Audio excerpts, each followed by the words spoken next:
Welcome back. Today on Dialed In DIY, we're making this really fun adjustable stand that you can use. It has an articulated arm and it's perfect for your microphone pop screen, an LED light, some kind of other microphone, or any other device that you just want to have hanging from an arm. This picture shows you the completed stand once it's made with the pop screen that we made in a prior video. So let's get started. The main part in this project is actually this lightweight blue plastic tubing that I'm repurposing from another toy and using for this project. In addition, you need all the other items that you see listed on the screen. I'm about to show you a fun technique that's really versatile for a lot of projects using plastics to make your own parts. We're going to start with this short section of tube and we're going to hold it in front of a heat gun. You can actually use a hairdryer to cause this same effect, but it takes a little bit longer. We're just going to heat this tube up until it becomes a little bit soft as we rotate it around in the heat. Once it softens up, lay it right over the top of one piece of wood and put another piece of wood right on top, push down firmly, and that will start to flatten it out. Then take your plastic and push it straight in from the side. You're going to end up with the shape exactly like you want to make this part. When the plastic cools down, it returns to its rigid state and becomes very strong, which makes it perfect for our project. For the second end on this piece, we're going to actually flatten it perpendicular to the other one, which means we're just going to turn it a 45-degree angle from the opposite end before we smash it between the wood. This is going to give us a little bit of a transition piece when we hook it up to our pop screen. Every other piece that we're going to do, we're going to make our flattened edges parallel to each other.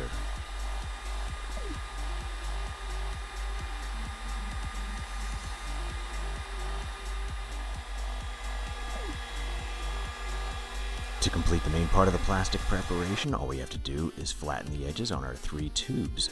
These longer sections are going to be the main part of the arm itself. We're going to flatten both ends on 2 of these pieces, but only one end on that third piece. You'll see this in just a minute.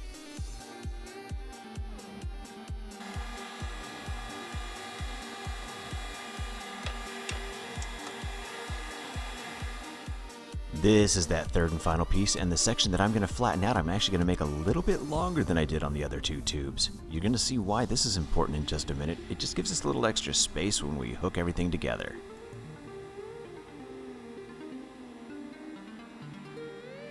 At this point, you have a total of 4 plastic pieces that all have some kind of a squared off end.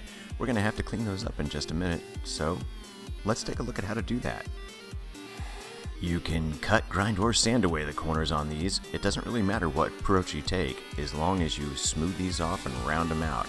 It's going to make things a little bit easier to work with, and it's going to ensure that these corners don't catch on things when you're using it. I actually used my Dremel tool with a cutoff wheel and just kind of did a combination of cutting and grinding. It's basically just sanding the corners down until they were rounded out. This worked pretty well for me, but sandpaper would do the same job.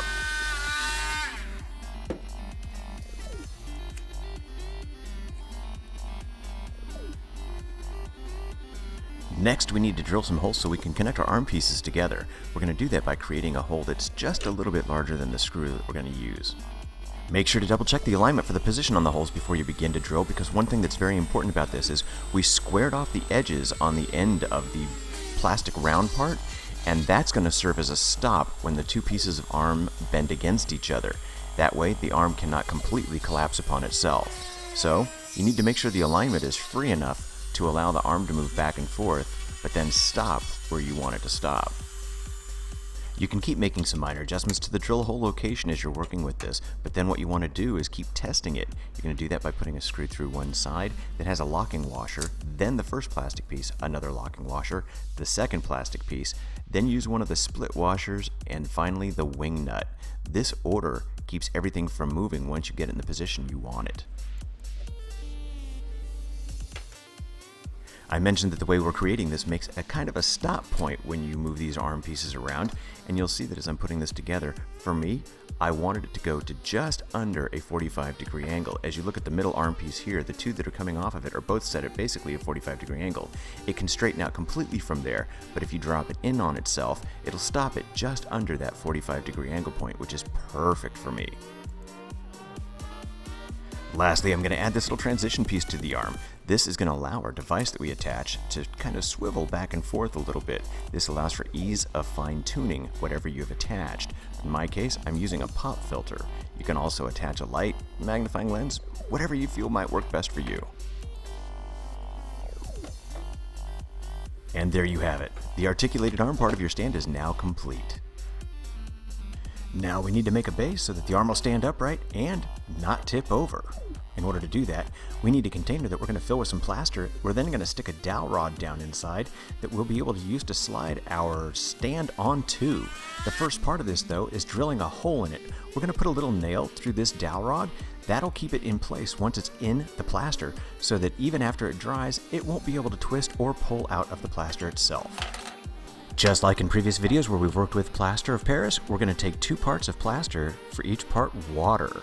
So I used 4 scoops of the Plaster of Paris itself, and then I added the 2 scoops of water, and I'm using a little plastic spoon here to quickly stir it up until we get it looking like it's the consistency of pancake batter.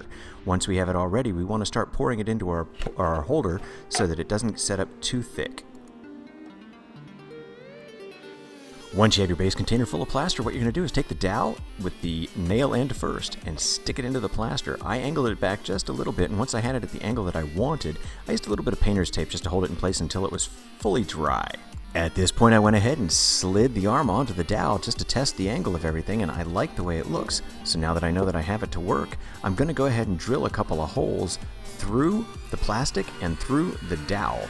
We're going to make this into a little bit of an anchor by putting 2 more of these small nails in there, which will keep our arm from rotating on the dowel itself. If you want, you could go ahead and use a cotter pin for a little bit more of a finished look than having a nail, but this worked just fine for me at this point and actually has been working great for me since.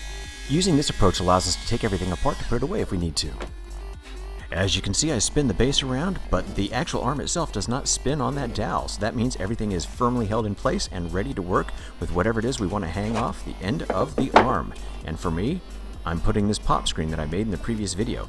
That video is actually linked in the description below if you're interested in seeing how that was made. One of the easiest steps in this whole process, all I have to do is mark a little hole on this pop screen edge and then get something that I can punch a hole through it with, and guess what? A hole punch. Worked perfect for me.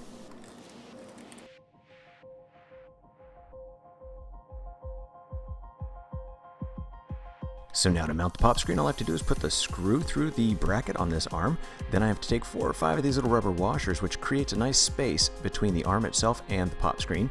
Put that through and then put the nut on the end of that, tighten it down, and we're done. This is what the project looks like when you're completely finished. This has the pop screen mounted on the articulated arm, and it's all set to use. To adjust it, it's really easy. Just get it in the position that you want it, tighten the wing nuts down, and the different brackets and washers that we put in here are going to hold everything right in place. Pretty nice, huh?